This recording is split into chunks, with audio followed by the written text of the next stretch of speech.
Hello and welcome student. आज हम topic cover करेंगे। लास्ट टॉपिक है अपना जो चैप्टर चल रहा था chemical bonding and molecular structure, ठीक है, मतलब आणविक संरचना और रासायनिक बंध। इसमें लास्ट टॉपिक अपना दिया है हाइड्रोजन बॉन्ड, ठीक है ना। हाइड्रोजन बॉन्ड क्या है, हाइड्रोजन बॉन्ड कितने टाइप के होते हैं, और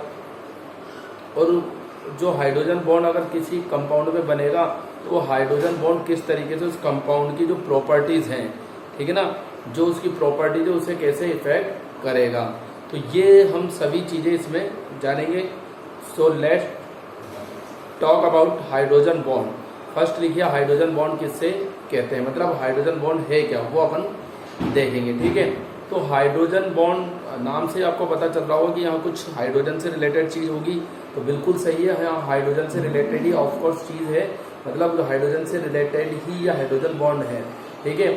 इसमें क्या होता है कि जब हाइड्रोजन दो अधिक विद्युत ऋणात्मक परमाणु के बीच आता है तब वो एक विद्युत ऋणात्मक परमाणु के साथ कोवलेंट बॉन्ड से सहसंयोजक बंध से और दूसरे विद्युत ऋणात्मक परमाणु के साथ विद्युत आकर्षण बल से, मतलब स्थिर विद्युत आकर्षण बल से बंधा होता है, और इसे अपन क्या कहते हैं, हाइड्रोजन बॉन्ड कहते हैं। क्या कहते हैं, हाइड्रोजन बॉन्ड इसे अपन कहते हैं, ठीक है। देखिए हाइड्रोजन बॉन्ड तो लिख लीजिए इसमें, जब हाइड्रोजन दो अधिक विद्युत ऋणात्मक परमाणुओं के बीच आता है, जब हाइड्रोजन दो अधिक विद्युत ऋणात्मक परमाणु के बीच आता है तब यह एक विद्युत ऋणात्मक परमाणु के साथ सहसंयोजक बंध से तथा दूसरे विद्युत ऋणात्मक परमाणु के साथ स्थिर विद्युत आकर्षण बल से जुड़ा रहता है या बंधा रहता है, इसे हाइड्रोजन बंध कहा जाता है, ठीक है। दोबारा सुनिए डेफिनेशन, क्योंकि डेफिनेशन से ही आपको हाइड्रोजन बॉन्ड का जो कंसेप्ट है वो आपको क्लियर हो जाएगा। देखिए हाइड्रोजन बॉन्ड क्या है, एक बार मैं फिर रिवाइज कर रहा हूँ। जब हाइड्रोजन दो अधिक विद्युत ऋणात्मक परमाणुओं के बीच आता है तब यह एक विद्युत ऋणात्मक परमाणु के साथ सहसंयोजक बंध से तथा दूसरे विद्युत ऋणात्मक परमाणु के साथ स्थिर विद्युत आकर्षण बल से बंधा होता है, इसे हाइड्रोजन बंध कहते हैं, ठीक है। देखिए फॉर एग्जाम्पल आपने ले लिया HF हाइड्रोजन क्लोराइड, और जो हाइड्रोजन बॉन्ड बनता है बेटा, एक बात मैं आपको यहाँ बताना चाहता हूँ, जो हाइड्रोजन बॉन्ड बनता है वो किसके बीच बनता है, FON फॉन, फ्लोरीन ऑक्सीजन और नाइट्रोजन के बीच ये हाइड्रोजन बंध इसमें बनता है। तो हाइड्रोजन फ्लोराइड में देखेंगे अपन, हाइड्रोजन फ्लोराइड के मॉलिक्यूल, ठीक है बेटा, इस तरीके से चलता जाएगा। हाइड्रोजन फ्लोराइड का एक मॉलिक्यूल, ये दूसरा मॉलिक्यूल और ये तीसरा मॉलिक्यूल, ठीक है।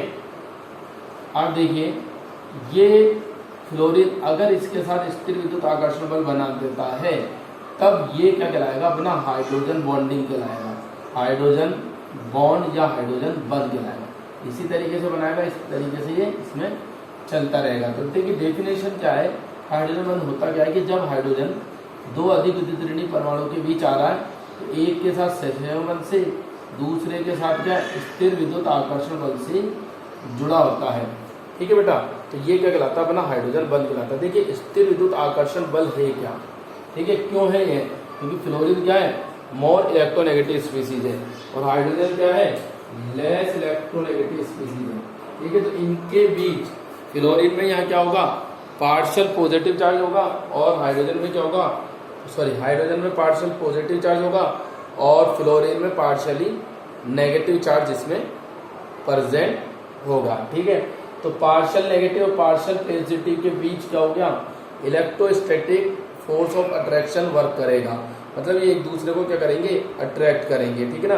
क्यों करेंगे, अपोजिटली चार्ज की वजह से एक दूसरे को अट्रैक्ट करेंगे, ठीक है। तो ये हाइड्रोजन बॉन्ड का एक सिंपल एग्जांपल अपन ने लिया था, ठीक है। और एक बात ये फोन याद रखिएगा कि फ्लोरीन ऑक्सीजन नाइट्रोजन जैसे ही दिखता है तो आपको क्या बताना है कि इसमें हाइड्रोजन बॉन्ड क्या होगा, प्रेजेंट होगा मतलब क्लोरीन या नाइट्रोजन या ऑक्सीजन अगर हाइड्रोजन के साथ आते हैं तो ये हाइड्रोजन बॉन्ड बनाएंगे, ठीक है ना, सेपरेट भी, या फिर किसी कंपाउंड में ऐसा हो कि फ्लोरीन भी आ रहा है और ऑक्सीजन भी आ रहा है तो उसके बीच भी बन सकता है, नाइट्रोजन या ऑक्सीजन के बीच भी बन सकता है, ठीक है।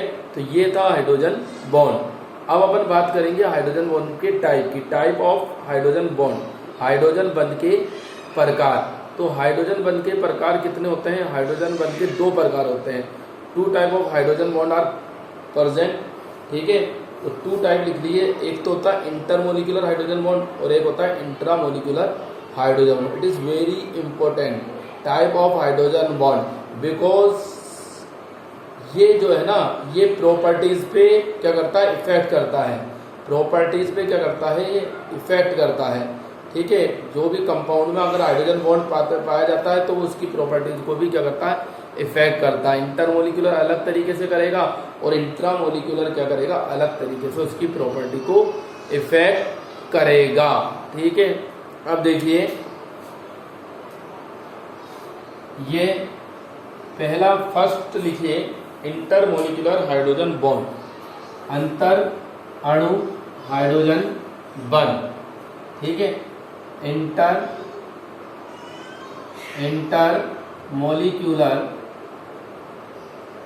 इंटरमोलिकुलर हाइड्रोजन बॉन्ड, ठीक है। इंटरमोलिकुलर हाइड्रोजन बॉन्ड मतलब अंतर अणु हाइड्रोजन बंध।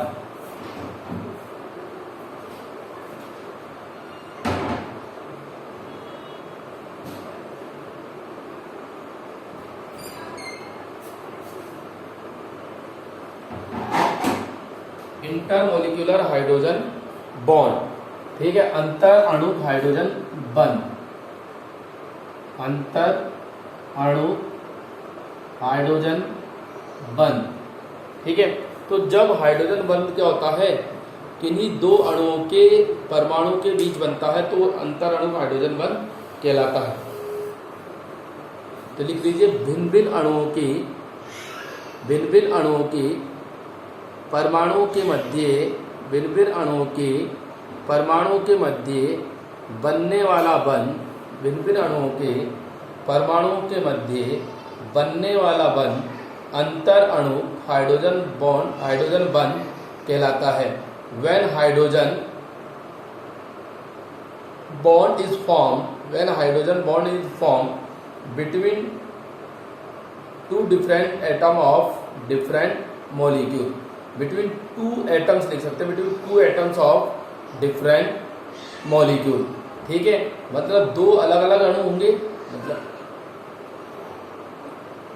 मोलिक्यूल होंगे दो, ठीक है ना। और जैसे HF के दो मोलिक्यूल हो गए, ठीक है।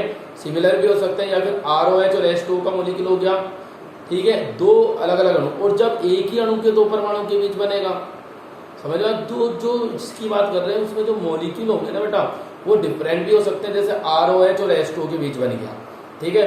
और वो मोलिक्यूल क्या हो सकते हैं? सेम भी हो सकते हैं, जैसे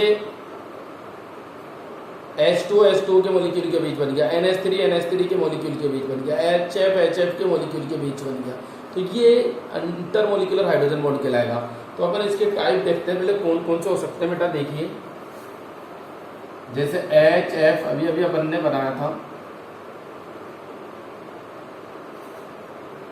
ये एग्जांपल इसके हो सकते हैं, ठीक है। तो अब इसमें समझिए बात को कि ये जो हाइड्रोजन फ्लोराइड है ये एक मोलिक्यूल हो गया, ये वाला हाइड्रोजन फ्लोराइड क्या हो गया? दूसरा मोलिक्यूल। तो ये दो मोलिक्यूल के परमाणुओं के बीच बन रहा है, एटम के बीच, तो ये इंटरमोलिकुलर हाइड्रोजन बॉन्ड इसमें हो गया। इसी तरीके से एल्कोहल अगर अपन लेते हैं ROH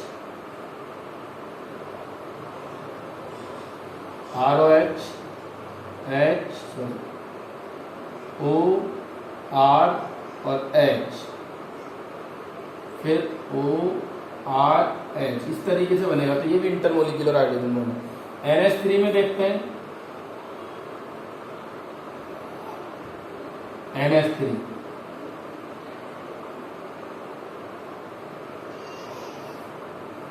देखिए हाइड्रोजन आ गया ना,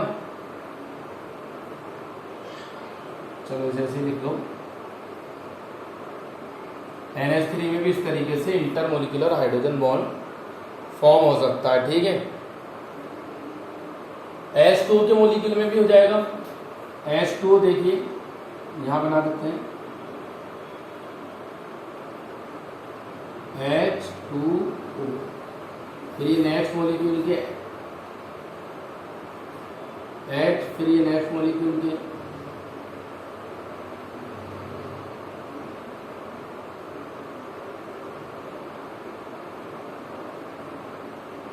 ठीक है, इस तरीके से H2O के मॉलिक्यूल के बीच भी हो जाएगा। और अल्कोहल और H2O के मॉलिक्यूल के बीच भी इंटरमोलिक्यूलर हाइड्रोजन बॉन्ड बन सकता है। ठीक है बेटा, अब इंटरमोलिक्यूलर हाइड्रोजन बॉन्ड जो बनेगा, ठीक है, तो वो किस किस प्रॉपर्टीज को इफेक्ट करेगा, कंपाउंड की किस किस प्रॉपर्टीज को इफेक्ट करेगा, वो आप लिखिए। ठीक है, तो इसमें पहला लिखिए भाई इंटरमोलिक्यूलर बॉन्ड या अंतराणु बनने पर क्या होगा। तो सबसे इंपॉर्टेंट चीज है फर्स्ट, अगर किसी भी कंपाउंड में इंटरमोलिक्यूलर हाइड्रोजन बॉन्ड फॉर्म हो रहा है तो उसका बॉइलिंग पॉइंट क्या होगा, ज्यादा होगा। और इससे रिलेटेड क्वेश्चन जरूर एग्जाम में आता है। तो फर्स्ट पॉइंट लिखिए, क्वथनांक बढ़ता है। कब बढ़ता है, जब इंटरमोलिक्यूलर हाइड्रोजन बॉन्ड प्रेजेंट होगा। क्वथनांक बढ़ता है, बॉइलिंग पॉइंट इंक्रीज। क्वथनांक बढ़ता है, it means boiling point increase if intermolecular hydrogen bond is form between two atoms of different molecule. मतलब जब अंतराणु का हाइड्रोजन बनता है तो क्वथनांक उस मॉलिक्यूल का क्या हो जाता है, बढ़ जाता है। दूसरा, घुलनशीलता बढ़ती है, विलयशीलता बढ़ती है, घुलनशीलता बढ़ती है। डिसॉल्वनेस ऑफ कंपाउंड इंक्रीज या सॉल्युबिलिटी ऑफ कंपाउंड इंक्रीज, ये सही रहेगा, ज़्यादा अच्छा वर्ड है, solubility of compound increase. Third है, अम्लीय प्रवृत्ति कम होती है, अम्लीय प्रवृत्ति कम होती है। एसिडिक नेचर डिक्रीज, अम्लीय प्रवृत्ति क्या होती है बेटा, कम हो जाती है इसकी। ठीक है ना, तो ये तीन चीज़ें, बॉइलिंग पॉइंट बढ़ेगा, जल में विलेयता बढ़ेगी, लेकिन अम्लीय प्रवृत्ति क्या होगी, कम होगी। ठीक है, अब अपन करते हैं, देखिए HF को लेते हैं अपन, मैं आपको समझा देता हूँ बेटा अम्लीय प्रवृत्ति कैसे कम होगी। HF है, जैसे इसमें हाइड्रोजन बॉन्ड होगा तो इसकी अम्लीय प्रवृत्ति जो दूसरे इसके सिमिलर जो एसिड है HCl, HBr, HI, है ना, मतलब इसी ग्रुप के जो एसिड है उससे इसकी अम्लीय प्रवृत्ति कम क्यों हो जाएगी, विलेयता ज़्यादा क्यों हो जाएगी और क्वथनांक क्यों बढ़ जाएगा। ठीक है, बॉइलिंग पॉइंट क्यों बढ़ जाएगा। देखिए बेटा, जो ये हाइड्रोजन इसमें आ रहा है ना, ठीक है, तो ये हाइड्रोजन क्या होगा, बाउंडेड हो गया। यहाँ पर दोबारा इसका स्ट्रक्चर एक बार बनाते हैं।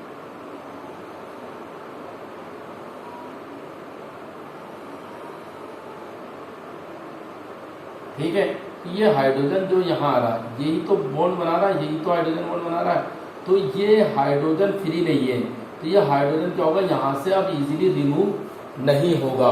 कंपेयर किसके, जैसे HCl है, HBr है, HI, उसमें हाइड्रोजन रिमूव हो जाएगा क्योंकि उसके मॉलिक्यूल के बीच हाइड्रोजन बॉन्ड नहीं बन रहा। ठीक है, अब ये हाइड्रोजन यहाँ से रिमूव नहीं हो रहा, तो इसका मतलब इसका एसिडिक नेचर क्या हो जाएगा, कम हो जाएगा। ठीक है, और जल में विलेयता क्या हो जाएगी, बढ़ जाएगी। क्यों बढ़ जाएगी बेटा, क्योंकि जल के अणु के साथ क्या कर सकता है, इंटरमोलिक्यूलर हाइड्रोजन बॉन्ड बना सकता है। ऐसे ही अल्कोहल की बात करें तो ये आता है कि अल्कोहल जल में विलय है, क्यों, तो आप क्या बताओगे कि अल्कोहल क्या होता है, वाटर सोल्यूबल है, because alcohol molecule is form intermolecular hydrogen bond with H2O molecule. ठीक है, मतलब अल्कोहल के जो अणु होते हैं वो जल के अणु के साथ अंतर आणविक हाइड्रोजन बंध का निर्माण करते हैं। ठीक है, अब मैंने आपसे कहा HF, HCl, HBr और HI, इसमें से बॉइलिंग पॉइंट किसका ज्यादा होगा और क्यों होगा। तो बेटा देखिए, बॉइलिंग पॉइंट किसका ज्यादा होगा, HF का। क्यों, due to intermolecular hydrogen bond, और बॉइलिंग पॉइंट का ये ऑर्डर इसमें हो जाएगा। ठीक है, और अगर हम बात करें किसकी, अम्लीय प्रवृत्ति की, तो अम्लीय प्रवृत्ति का ऑर्डर क्या होगा। ठीक है, यहां से लिखते हैं HF, HCl, HBr और HI। ठीक है, तो ये इंक्रीजिंग ऑर्डर हो गया। अम्लीय प्रवृत्ति का क्रम क्या होगा, HF का सबसे कम, HCl का उससे ज्यादा, HBr का उससे ज्यादा और HI का उससे ज्यादा। कई बार ये क्वेश्चन नीट में पूछा गया है। ठीक है ना, इसे नोट कर लीजिए एक बार।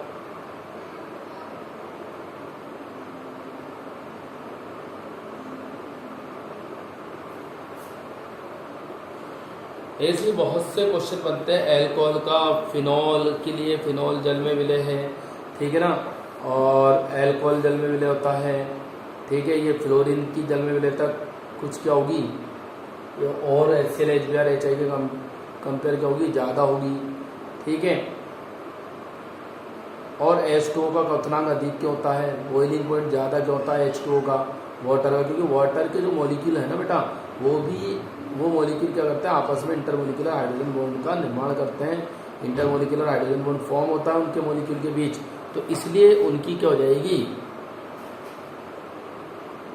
क्वथनांक जो है वाटर का ज़्यादा हो जाएगा। फिर एक क्वेश्चन और बनता है, बहुत से क्वेश्चन बेटा, एक क्वेश्चन और बनता है कि H2O द्रव है जबकि H2S गैस है, क्यों।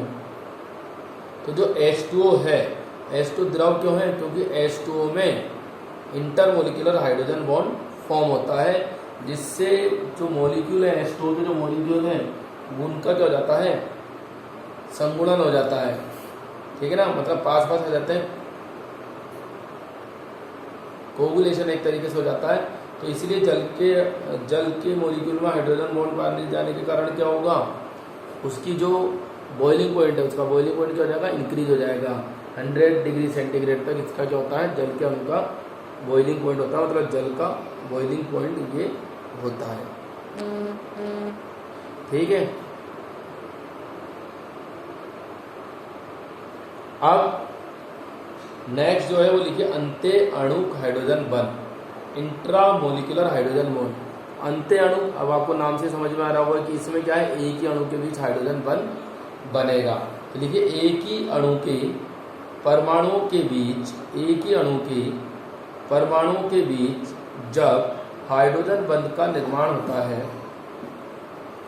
एक ही अणु के परमाणुओं के बीच जब हाइड्रोजन बंध का निर्माण होता है, तब इसे अंत्य अणु हाइड्रोजन बंध कहते हैं। If hydrogen bond is form between two atoms of same molecule, if hydrogen bond is form between two atoms of same molecule is called intramolecular hydrogen bond, intramolecular hydrogen bond, ठीक है। अब ये भी क्या effect करेगा, और उसी में अपन इसका एग्जांपल भी बेटा देखेंगे, जैसे आर्थोनाइट्रोफिनॉल होता है, ठीक है बेटा।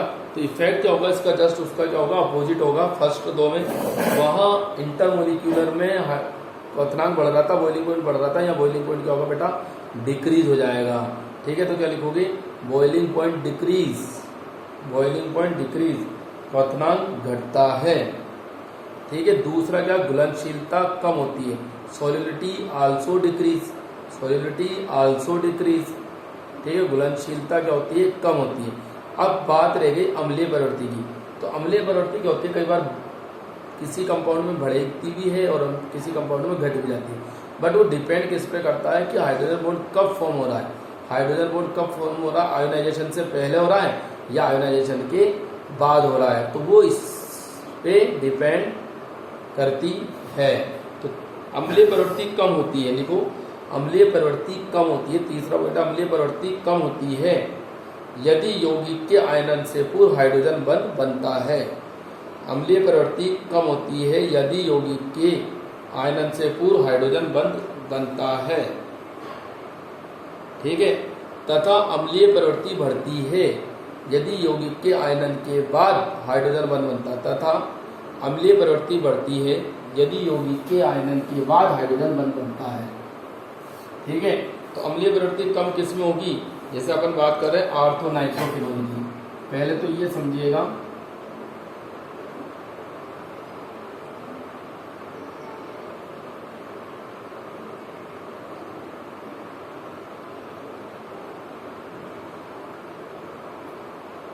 देखिए ये क्या है, ये अपना हाइड्रोजन बॉन्ड फॉर्म हो गया दो ऑक्सीजन मॉलिक्यूल के बीच, डबल बॉन्ड से जुड़ा हुआ ऑक्सीजन है, ये हाइड्रोजन, तो ये अंत्याणु हो गया, क्योंकि बेटा देखो ये पूरा ही एक अणु है, पूरा ही एक मॉलिक्यूल है, उसके दो डिफरेंट एटम के बीच ये बन रहा है।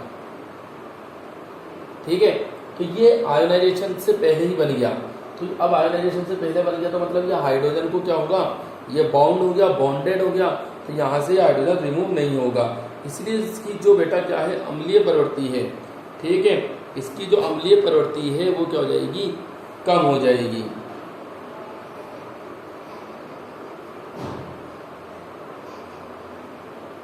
ठीक है, अब दूसरा अपन एग्जांपल लेते हैं सैलिसिलिक एसिड का। ठीक है बेटा,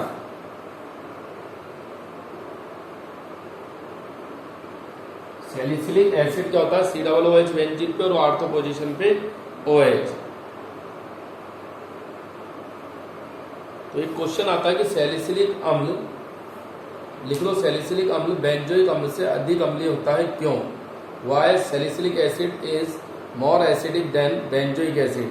ठीक है, तो क्यों होता है वो देखते हैं अपन, क्योंकि बेटा जो सैलिसिलिक अम्ल है ना उसमें जो हाइड्रोजन होता है उसका आयनन हो जाता है, और आयनन के बाद जैसे ये हाइड्रोजन है इसका क्या हो जाएगा, आयोनाइजेशन हो जाता है, H+ ये रिमूव हो जाता है, और आयनन के बाद क्या बन जाता है, इंटरमोलिकुलर हाइड्रोजन बॉन्ड इसमें बन जाता है, किसके साथ, ये O और ये H, यहाँ क्या हो गया, एक H+ निकल गया। ठीक है, तो ये H+ निकल गया, इसका मतलब ये H+ क्या हो गया, रिमूव हो गया, और यहाँ intermolecular hydrogen, intramolecular hydrogen, inter नहीं इंट्रामोलिकुलर हाइड्रोजन बॉन्ड फॉर्म हो गया। तो इसका मतलब क्या है, इसका मतलब ये है कि अब ये H+ जो है इसमें वापस क्या होगा, ऐड नहीं होगा। ठीक है, तो जो अपना एक क्लेड बन जाएगी एक, और ये क्या हो जाएगा, स्टेबल हो जाएगा, क्लेड बन गया ना, क्लेड मतलब साइक्लिक रिंग एक तरीके से। ठीक है, आगे बात समझो। तो अपन ने इस वीडियो में देखा, क्लास में क्या पढ़ा, इस क्लास में अपन ने हाइड्रोजन बॉन्ड के बारे में, कि हाइड्रोजन बॉन्ड होता क्या है, हाइड्रोजन बॉन्ड के टाइप क्या है, प्रकार क्या है हाइड्रोजन बॉन्ड के। ठीक है, और जैसे अब मैं इसी से रिलेटेड एक क्वेश्चन करता हूँ कि ऑर्थोफ्लोरोफिनॉल है और एक तरफ पेरा फ्लोरोफिनॉल है। ठीक है, तो ऑर्थोफ्लोरोफिनॉल और पेरा फ्लोरोफिनॉल में किसकी अम्लीय प्रवृत्ति कम होगी, तो अपन देखेंगे किसकी अम्लीय प्रवृत्ति कम होगी, ऑर्थोफ्लोरोफिनॉल की, क्योंकि ये क्या कर लेगा, इंट्रामोलिकुलर हाइड्रोजन बॉन्ड बना लेगा बिना आयोनाइजेशन के ही। ठीक है बेटा जी, एक बार मैं बना के बता देता हूँ आपको,